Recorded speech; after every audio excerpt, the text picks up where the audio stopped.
देखो बेटा, तो लास्ट टाइम आप डिस्कस कर रहे थे मिराज बारे, टोटल इंटरनल रिफ्लैक्शन और दी एप्लीकेशंस दे विच एक तो आप स्पार्कलिंग ऑफ डायमंड का कंसैप्ट पढ़िया, फिर दूसरा सी फोरोप्रिज्म जो कि ray of light no reflect कर देंगे ना थ्रू 90 डिग्री और 180 डिग्री, है ना। तीसरा मिराज का कंसैप्ट आप पढ़िया। तो फिर थानू दसिया सीगा कि जो ऑप्टिकल फाइबर कम्युनिकेशन है, जिन्हों ब्रॉडबैंड कम्युनिकेशन भी तुसी कह सकते हैं ना, कि जिहदे विच जो सिग्नल है in the form of light travel करता, और वो लाइट जो है वो उस पाइप के अंदर ट्रैवल करती है in the on the basis of total internal reflection. तो जो ऑप्टिकल फाइबर है, ऑप्टिकल फाइबर, तो अगर आप इसके बारे गल करिए क्योंकि ये तो सिर्फ इंट्रोडक्टरी पोर्शन ही है साडा सिलेबस का। तो optical fibre basically thin but long strands है। स्ट्रैंड्स मतलब तारा, जितना कह लो ना पतलियां पतलियां बरीक तारा वा, तो ये अपने सिर के बाल है जेडे उदा दियां तारा इन्नियां पतलियां वा ना। और ये जी पतली तार है ये बनी कादी हुई है, ग्लास या क्वार्ट्ज मटीरियल की, ग्लास या क्वार्ट्ज मटीरियल की, है ना। क्वार्ट्ज भी एक टाइप ही है मटीरियल की। तो हुण ये जी डायग्राम मैं थोड़े सामने शो कर रहा, एक तरह नाल एम्पलीफाइड डायग्राम है। मतलब भी जी optical fibre long but thin strand है ना, वो बहुत ही पतली है, तो आप काफी एनलार्ज करके दिखा रहे हैं। तो हुण बेटा क्योंकि ग्लास या क्वार्ट्ज मटीरियल ये ब्रिटल मटीरियल है, क्रैक हो सकते हैं ना। तो इन्हों क्रैक तो बचाने के लिए इन्ह वायर्स के उपर, स्ट्रैंड्स के उपर लेयर डिपॉजिट की जाती है। तो वो लेयर जी है वो प्रोटैक्टिंग लेयर है, वो प्रोटैक्टिंग लेयर है। तो जिदा आप कह लीए कि जी कॉपर वायर है, तो शॉक तो बचाने लिए वो उपर इंसुलेशन लेयर लगाई होंगी है ना पॉलीमर की। तो इदा ही इन्हों से भी प्रोटैक्टिंग लेयर होंगी है। हुण जिहड़ा अगला पोर्शन है बेटा, जिहड़ी लेयर है, अगर आप उस लेयर नूं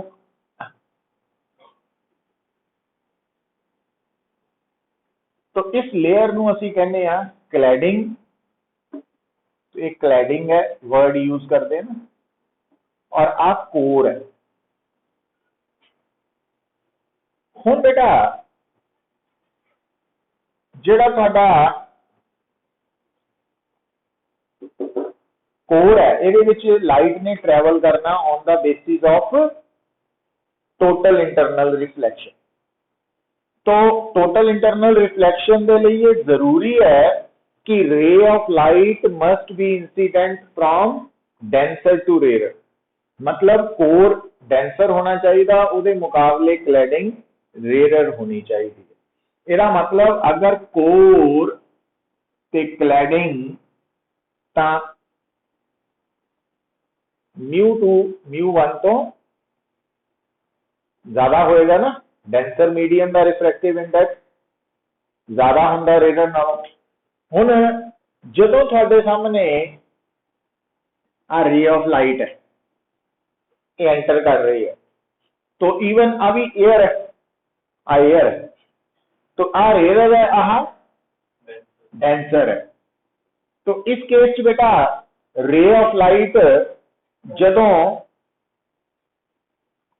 एंटर करेगी तो उस केस के विच ये कितना बेंड होएगी, टुवर्ड्स द नॉर्मल, है ना, इस तरफ। तो आर आ जाएगा टुवर्ड्स द नॉर्मल। पर हम ध्यान पता कि रखे जाता सारिया कैलकुलेशंस करने तो बाद कि आ जिहड़ा एंगल है ए must be greater than critical angle. मतलब आ जिहड़ा एंगल है ये एंगल आ वाला angle must be greater than critical angle होना चाहिए, अदरवाइज रे बाहर निकल जाएगी, तो एक क्रिटिकल एंगल होएगा। तो हुण क्रिटिकल एंगल होने करके रे वापस टोटल इंटरनल रिफ्लेक्शन करके रिफ्लेक्ट होएगी, और क्योंकि ऑपोजिट फेसेस पैरेलल है इस कारण करके अगर इधर टोटल इंटरनल रिफ्लेक्शन हुई है तो इस तरफ भी होएगी, फिर दोबारा भी होएगी एंड सो ऑन, है ना। तो इस तरीके नाल जिहड़ी रे ऑफ लाइट है एक तो दूसरे एंड तक पहुंच रही है, और ये जो रिफ्लेक्शंस नजर आ रही हैं ये बेसिकली टोटल इंटरनल रिफ्लेक्शन। तो वो कंसेप्ट थानू समझ होना चाहिए। तो जिहड़ा ऑप्टिकल फाइबर है इहदे विच लाइट सिग्नल ट्रैवल करता और उसका प्रिंसिपल की है टोटल इंटरनल रिफ्लेक्शन। हुण भी इहदे बिहाफ से प्रॉब्लम्स भी आंदियां सानू सॉल्व करनी आनियां चाहिए, उसदे बारे मैं दसदा। पर उस तो पहला देखो कि ऑप्टिकल फाइबर कम्युनिकेशन च यूज हो रहे हैं, है ना।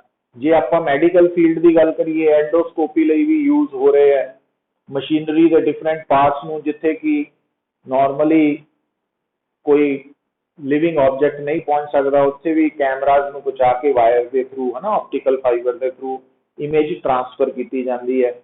तो ये ऑप्टिकल फाइबर की एप्लीकेशन है, तो ये याद रख लेनी है तुसीं।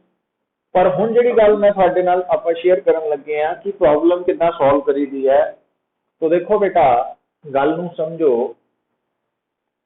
कि अगर तुसीं चाहते आ कि जिहड़ी रे ऑफ लाइट ऑप्टिकल फाइबर च एंटर करे वो टोटल इंटरनल रिफ्लेक्शन दे कारण प्रोपोगेट करे, है ना, अगे बढ़े, तो उहदे लई आ वाला एंगल की होना चाहिए पुत्र, क्रिटिकल तो ज्यादा होना चाहिए, है ना, क्रिटिकल तो ज्यादा होना चाहिए। हुण इस गल नूं दिमाग च रख के जदों असीं इसका थ्योरेटिकल पोर्शन ताकि न्यूमेरिकल सॉल्व करने च आसानी होए, उहदे लई देखो कि आ तुहाडे सामने मैं ड्रॉ करता कोर, आ बेटा ड्रॉ करती क्लैडिंग। तो आ थोड़े ऑप्टिकल फाइबर दी एक्सिस है, आ एक्सिस है, आ वाली लाइन है ना, ऑप्टिकल फाइबर दी एक्सिस है। तो अगर बेटा आ मीडियम एयर है तो इसका रिफ्रैक्टिव इंडेक्स 1 होएगा, ठीक होगी गल। और आ जिहड़ा मीडियम है ये एयर तो अलग है, पर दो ध्यान दियो कई बार आपां क्लैडिंग जिहड़ी है ना, उहदी जगह पे कोई प्रोटेक्टिंग लेयर नहीं है अगर, तो फिर क्लैडिंग भी एक तरह की एयर ही हो जाएगी, दो कंडीशन आएंगे। तो इसका रिफ्रैक्टिव इंडेक्स μ1 है और इसका μ2 है। हुण पुत्र थानू पता होना चाहिए, इधर देखियो हुण आपां इहदे ते थोड़ा कंसनट्रेट करना।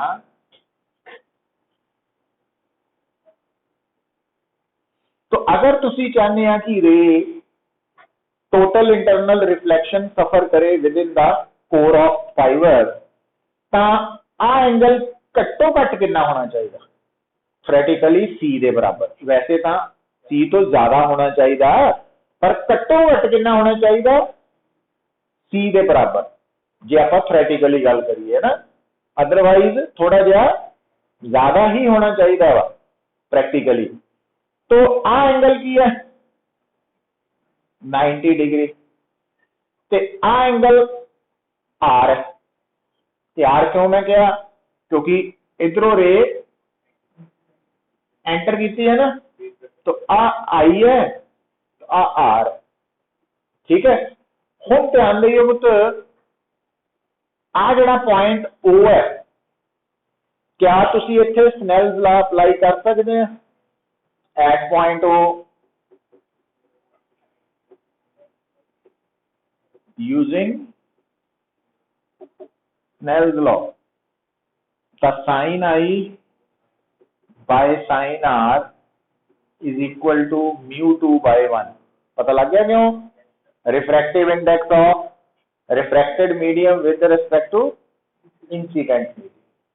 तो μ2 आ गया नंबर 1।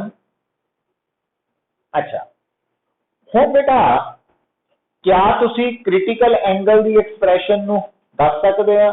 थानू याद होएगा साइन सी 1/μ, म्यू च की हुंदा डेंसर विद रिस्पेक्ट टू, है ना, 1/μ, और म्यू च की आना डेंसर, क्योंकि 2 डेंसर है पुत और 1 रेयर है। ये थानू दसता, इनू याद रखना, कोर हमेशा डेंसर होना ऑप्टिकल फाइबर का, ते क्लैडिंग रेयर, तां ही तां टोटल इंटरनल रिफ्लैक्शन हो सकती। अच्छा आ कंडीशन आ गई। हुण दोबारा गल सुनो, आ तीनों एंगल्स का सम की है 180 डिग्री। तो C plus 90 degree plus R अगर 180 डिग्री है तो C प्लस R 90 डिग्री हो गया, है ना? ठीक है। हुण R की वैल्यू कितनी लिख सकते हैं तुसीं इथों? तो sine R is equal to sine I by μ2, है ना? तो फिर R कितना हो जाएगा? साइन इनवर्स, ऐसा लिख सकते हैं कि नहीं?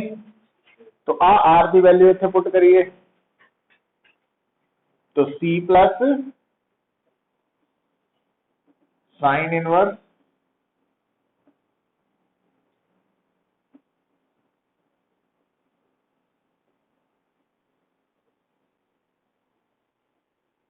है ना? तो आ कंडीशन आ गई। और ये कंडीशन की आ गई कि अगर तुसी चाहते आ, देखो अगर तुसी चाहते आ कि टोटल इंटरनल रिफ्लैक्शन करके रे ऑफ लाइट फाइबर दे अंदर प्रोपोगेट करे, तो जेड़ा आई है उदी मैक्सिमम वैल्यू कितनी हो सकती है? क्योंकि जदों आ मैक्सिमम होएगी ना, जदों आ मैक्सिमम है तो आ भी मैक्सिमम होएगा, समझ गए? क्योंकि sine I by sine r की रेशो कांस्टेंट होंदी है। जदों आ मैक्सिमम होएगा, आ तो फिक्स्ड है, तीनों एंगल का सम क्योंकि कांस्टेंट है, तो जदों आ मैक्सिमम होएगा तो इनू मिनिमम होना पड़ेगा ना। मतलब आ वाला एंगल घट्टो घट एंगल सी के बराबर अगर होएगा, इट मीनस जे आपां आई नू थोड़ा छोटा करांगे, है ना, तो आर की हो जाएगा छोटा, तो आ एंगल सी तो वड्डा हो जाएगा, इट मीनस टोटल इंटरनल रिफ्लैक्शन मीनस इस, हुण गल नूं समझो पुत, ये पता की बन गया वाला, एक कोण बन गया 3D ऐदा। तो इस कोण दे अंदर, इस कोण का एंगल जिहड़ा वा वर्टेक्स एंगल वो आई है मैक्सिमम।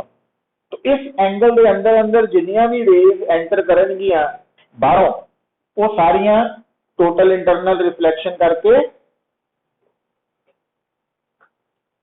प्रोपोगेट करनगियां। मतलब जिहड़ा सिग्नल है वो इस कोण दे अंदर ट्रांसमिट किया जाता थ्रू ऑप्टिकल फाइबर। तो इस कोण दी वर्टेक्स एंगल दी मैक्सिमम वैल्यू आई कितना कढदे आ? इस फार्मूला, क्योंकि सी तो सानू पता होएगा, तो सी अगर पता हुआ तो आई, है ना, सी इथों पता लग जाएगा ना। तो सी की जगह पे भी आप इसे की लिख सकते हैं? सी की जगह पे भी असी साइन इनवर्स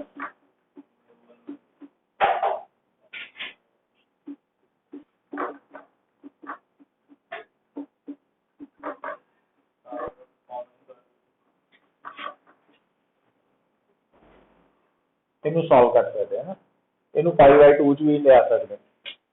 तो ये कंडीशन जिहड़ी है ये यूज हुंदी है न्यूमेरिकल च। मतलब थानू अगर गल सुनो ना, अगर मैनू थानू कोई कहे लिसन कि थानू क्लैडिंग दा रिफ्रैक्टिव इंडेक्स भी गिवन होए, थानू कोर दा रिफ्रैक्टिव इंडेक्स भी गिवन होए, ते वो दसे, वो कहे कि एयर तो असी दसो मैक्सिमम किन्ने एंगल ते रे ऑफ लाइट नू एंटर करिए कि वो टोटल इंटरनल रिफ्लैक्शन सफर करे। तो इट मीन आप इस फार्मूला च आई की वैल्यू कट सकते हैं, है ना। तो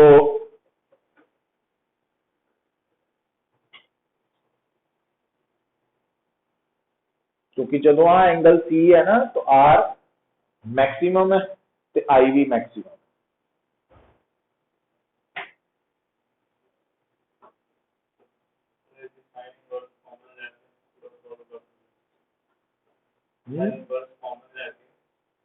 वो तो तुम सॉल्व करना पुत्र, वो तो थानू मैथमेटिक्स ने दसिया, जिदा भी करना वो कर सकते ना। सॉल्व करने की नहीं प्रॉब्लम, फिजिक्स भी प्रॉब्लम है पहला भी रिजल्ट कितना बनाने आप।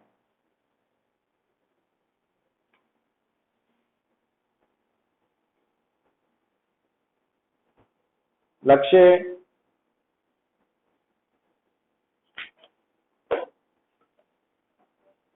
समझ आई है। अर्शिया गुलाटी,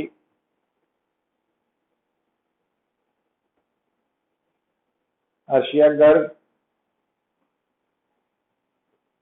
तो इस कंडीशन पे बेस्ड भी, और अगली गल सुन लियो, देख लियो हुण इहदे एक तरह का न्यूमेरिकल का आना जिस क्लैडिंग एयर नालों डिफरेंट होनी है, तो दूजे च जिहड़ी एयर है उन्हें क्लैडिंग का जो रोल प्ले करना, तो फिर तुहाडा μ1 भी 1 हो जाना। तो फिर इत्थे भी μ2 1 जिहड़ा वा उस केस है ना, तो वह μ2 दे बराबर हो जाना, है ना। तो यह ध्यान च रख लेना। हुण ये तो सी बेटा कुछ points regarding total internal reflection ਉਹਦੇ बारे। हुण आपां कुछ न्यूमेरिकल्स ट्राई कर लेने आ, जिहड़ा कि आपां टॉपिक कवर कीते हैं ना, refraction of light, apparent depth, real depth, then total internal reflection. तो ਉਹਦੇ बिहाफ पे लिखो न्यूमेरिकल, लिखो बेटा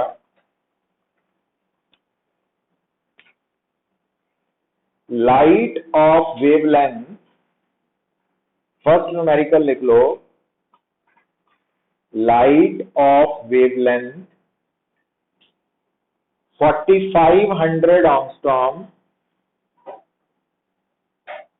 light of wavelength 4500 angstrom in air is incident on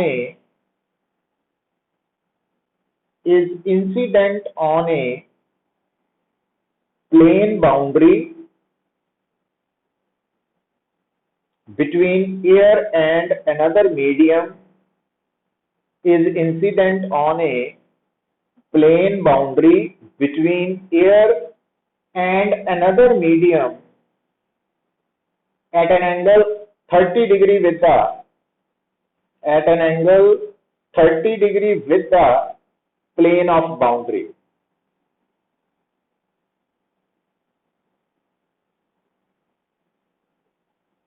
As it enters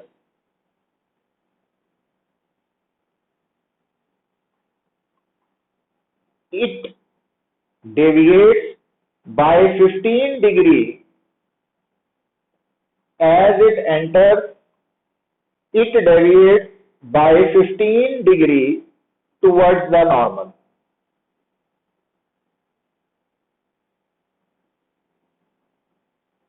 Find refractive index of the medium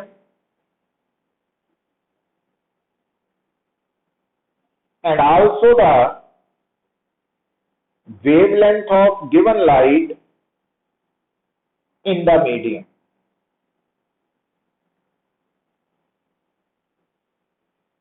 गल कुछ भी नहीं है बेटा, कि बस समझण की लोड़ यह है कि थानू इस न्यूमेरिकल दे विच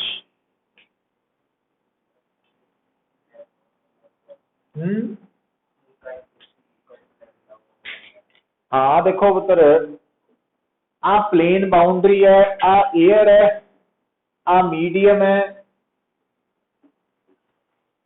आप नॉर्मल शो करता, आ इंसीडेंट रे है, पर जो 30 डिग्री एंगल है ना with the plane of boundary दिता वा, इनू समझो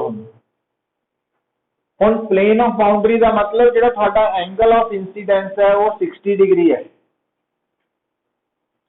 फिर बेटा क्योंकि अगर मीडियम च चेंज ना होंदी तो इन्हें तो सीधी चल जाना सी, पर इन्हें की किया किधर नूं बेंड की 15 डिग्री टूवर्ड्स द नॉर्मल। अगर आ 15 डिग्री है तो फिर आ एंगल 45 डिग्री हो गया ना आर। समझे ना गल? मतलब इस न्यूमेरिकल च आई ना डायरेक्टली दिता ना आर डायरेक्टली दिता ना, तो वो समझ तो बाहर आ जाने चाहिए। बाकी गल की है क्योंकि एयर का रिफ्रैक्टिव इंडेक्स 1 है तो मीडियम का आप निकालना वा, तो sine I by sine R is equal to μ2 by μ1 है ना। बाकी वैल्यूज ही पुट करनी तुसी। हुण अगली गल की है, थानू की गिवन है वेवलेंथ एयर दिती है, मीडियम निकालनी है। तो ये गल बेटा जब तक स्पेशली मेंशन नहीं है एयर ते वैक्यूम वाली वेवलेंथ सेम ही रहनी है। ते मीडियम की वेवलेंथ कितना आनी कल दसिया सीगा ना, तो मीडियम की वेवलेंथ कितना निकलनी है, wavelength in vacuum over wavelength refractive index of medium. तो हुण वेवलेंथ इन वैक्यूम तो वेवलेंथ इन एयर सेम ही रहनी है ना। तो इस करके आ वेवलेंथ इन एयर आ गई, रिफ्रैक्टिव इंडेक्स आप पहले पोर्शन चो पढ़ लिया तो लैम्डा एम निकल आएगा। तो इस तरीके नाल तुसी आंसर निकाल सकते। फिर बेटा लिखो इसका आंसर जो वा नोट कर लो, रिफ्रैक्टिव इंडेक्स रूट 1.5 आ जाएगा ते वेवलेंथ मीडियम दी 3674 एंगस्ट्रॉम आ जाएगी।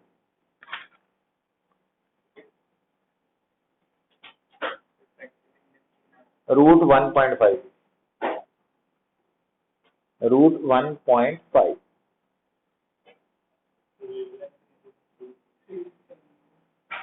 तो वेवलेंथ जी मीडियम की आंसर आएगा 3674 एंगस्ट्रॉम आ जाएगा। अच्छा फिर बेटा सेकंड न्यूमेरिकल लिखो,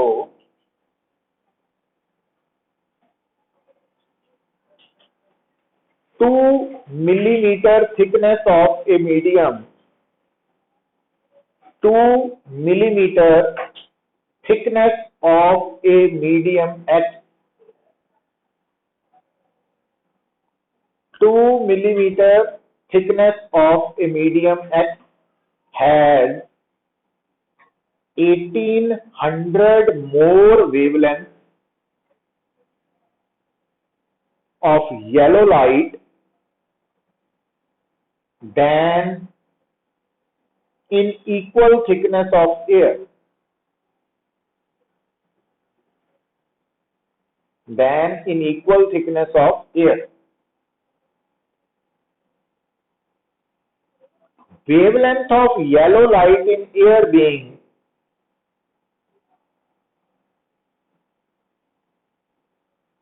wavelength of yellow light in air being 6000 angstrom. Find the refractive index of medium X.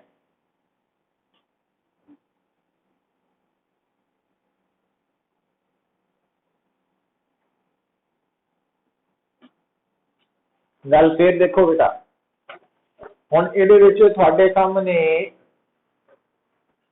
दो मीडिया किहड़े किहड़े हो गए, एक एयर है एक एक्स है, दोनों की थिकनेस 2 मिलीमीटर सेम है ना।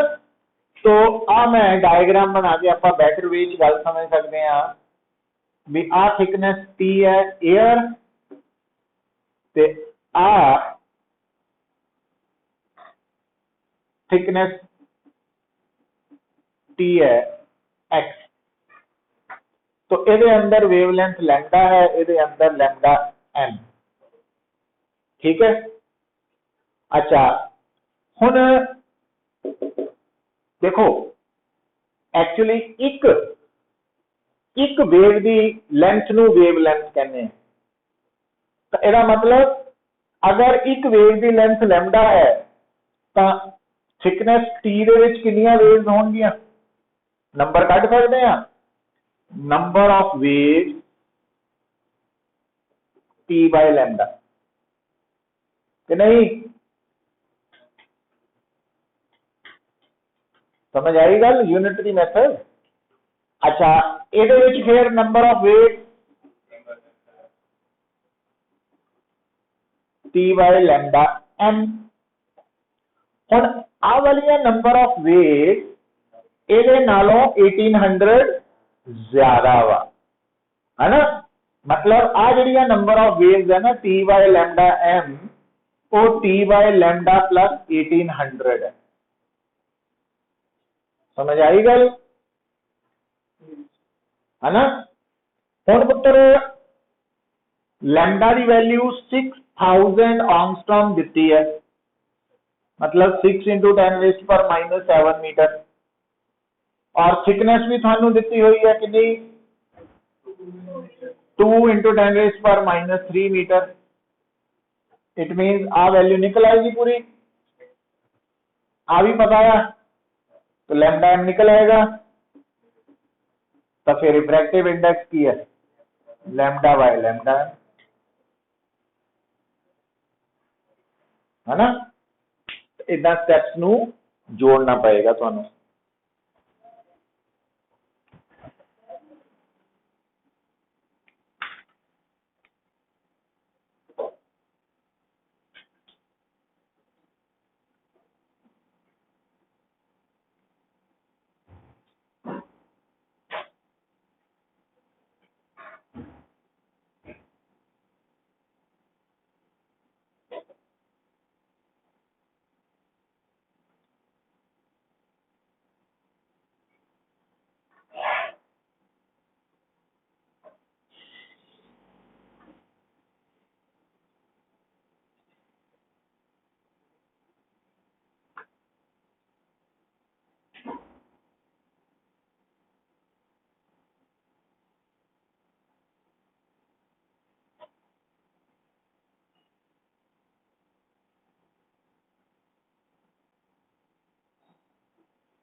क्लियर है।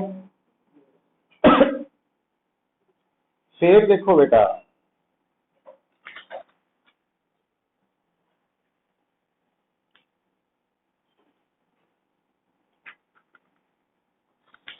लिखो a fish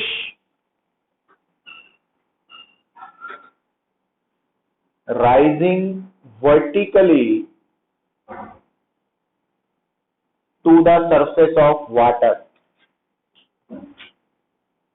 a fish rising vertically to the surface of water in a lake uniformly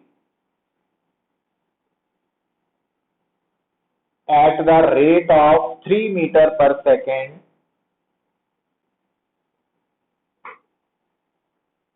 at the rate of 3 meter per second observes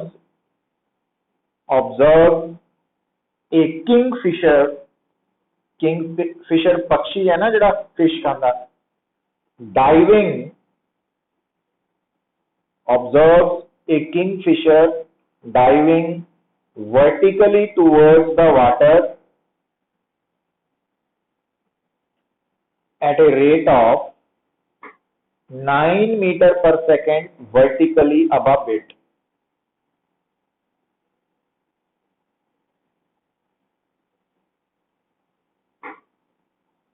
If the refractive index of water is, if the refractive index of water is 4/3, find the actual velocity of the dive of the bird. Find the actual velocity of the dive of the bird.